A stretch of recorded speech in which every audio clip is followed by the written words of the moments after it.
Pemirsa, warga digegerkan dengan penemuan mayat wanita di kamar kos di Kalianda, Lampung Selatan. Jasad wanita yang diduga pekerja seks komersil itu ditemukan di dapur kos dengan kondisi mengenaskan.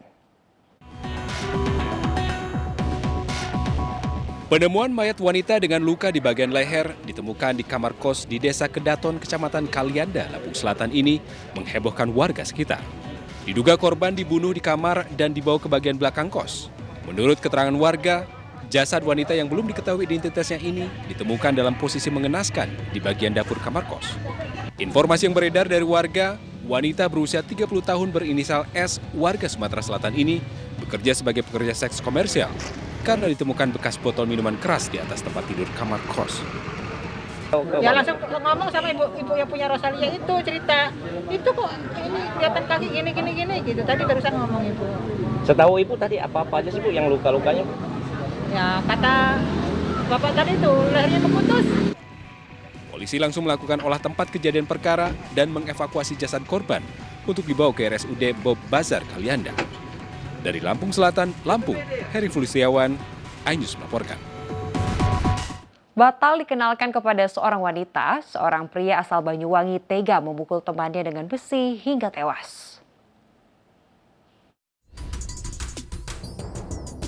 Inilah Nur Huda, pria 35 tahun asal Banyuwangi, Jawa Timur, saat dirawat di Rumah Sakit Mardi Waluyo, Blitar.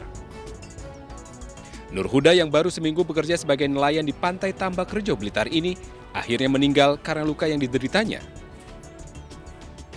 Nur Huda menjadi korban pemukulan oleh Iskandar yang tak lain adalah teman satu desanya. Kepada polisi, pelaku mengaku tega memukul korban karena korban yang mengajak pelaku untuk bekerja sebagai nelayan di Pantai Tambak Rejo ingkar janji untuk mengenalkannya dengan seorang wanita. Rencanakan untuk membunuh korban di saat korban sedang tertidur lelap, dan saat korban tertidur, pelaku memukul kepala dan dada korban dengan menggunakan pipa besi sepanjang 50 cm dan berdiameter 3 cm. Karena selalu berubah-ubah saat dimintai keterangan, pelaku dibawa ke Sidoarjo untuk pemeriksaan kejiwaan. Dari Blitar, Jawa Timur, Robi Ridwan, iNews melaporkan. Pemirsa, 20 adegan diperagakan pelaku pembunuhan wanita terapis bekam di kolong tol Jatikarya, Bekasi, Jawa Barat. Saat rekonstruksi, keluarga korban nyaris menghakimi pelaku.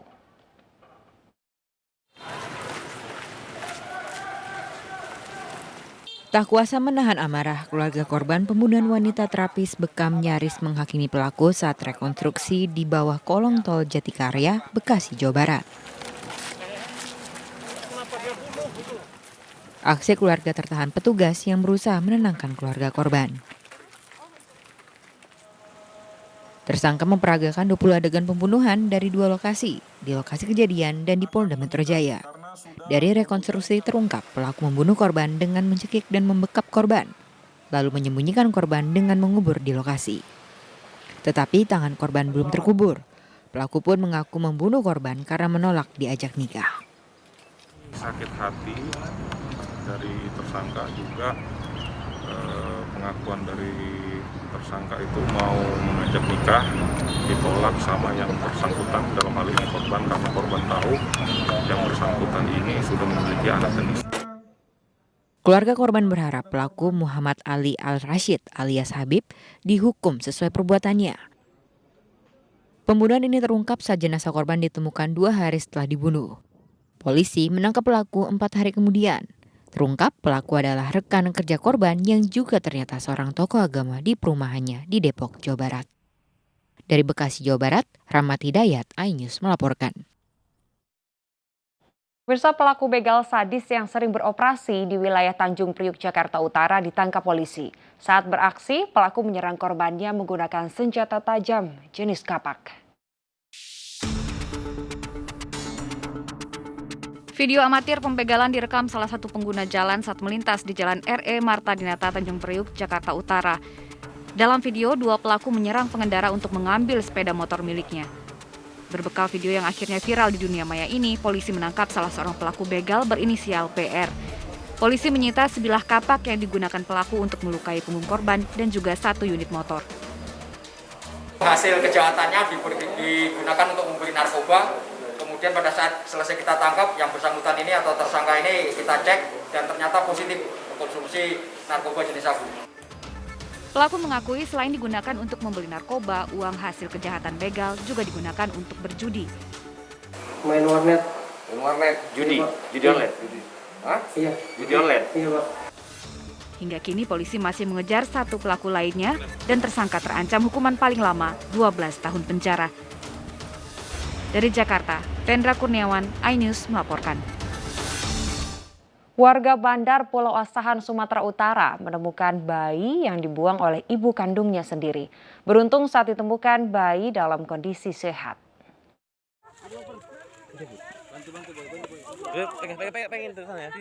Bayi mungil tak berdosa ditemukan warga terlantar di semak-semak perkebunan Aik Tarum Bandar Pulau Sumatera Utara. Pelan-pelan bawa klinik.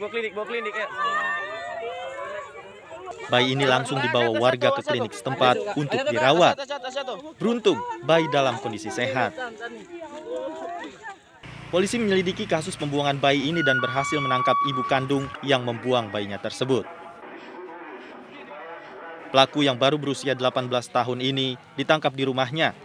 Dari hasil pemeriksaan, pelaku membuang bayinya karena malu hamil di luar nikah. Kejadian ini adalah yaitu pelaku, yaitu sang ibu kandung dari sang bayi, bertujuan menutup-nutupi kehamilan selama ini atau menutup-nutupi aibnya selama ini. Dan juga bertujuan untuk supaya bayi itu meninggal dunia. Karena membuang bayinya, ibu muda ini terancam hukuman penjara di atas 15 tahun. Dari Asahan, Sumatera Utara, Ulil Amri, iNews melaporkan. Pemirsa, musisi Jering kembali diperiksa sebagai tersangka kasus pengancaman selebgram Adam Denny di Polda Metro Jaya, Jakarta. Ia akhirnya memenuhi panggilan polisi setelah sebelumnya tidak hadir. Pemilik nama asli IGD Ari Astina ini tiba di Polda Metro Jaya pada pukul 19.00 waktu Indonesia Barat dengan menempuh jalur darat dari Bali menuju Jakarta. Jering datang didampingi istri Nora Alexandra dan kuasa hukumnya. Jering dan Adam Denny akan dikonfrontasi di Polda Metro Jaya. Keduanya akan dipertemukan untuk mediasi atas tuduhan endorse COVID para artis. Untuk memenuhi, menegaskan malam ini saya tiba di Jakarta untuk memenuhi panggilan dari Polda Metro Jaya. Jadi tidak ada yang namanya jemput paksa atau mengakhir, itu karena murni saya memang belum bisa memenuhi syarat antisipasi. Petugas gabungan Satgas COVID-19 bubarkan acara hajatan warga. Informasi selengkapnya akan kami hadirkan usai jeda berikut, tetaplah di iNews Malam.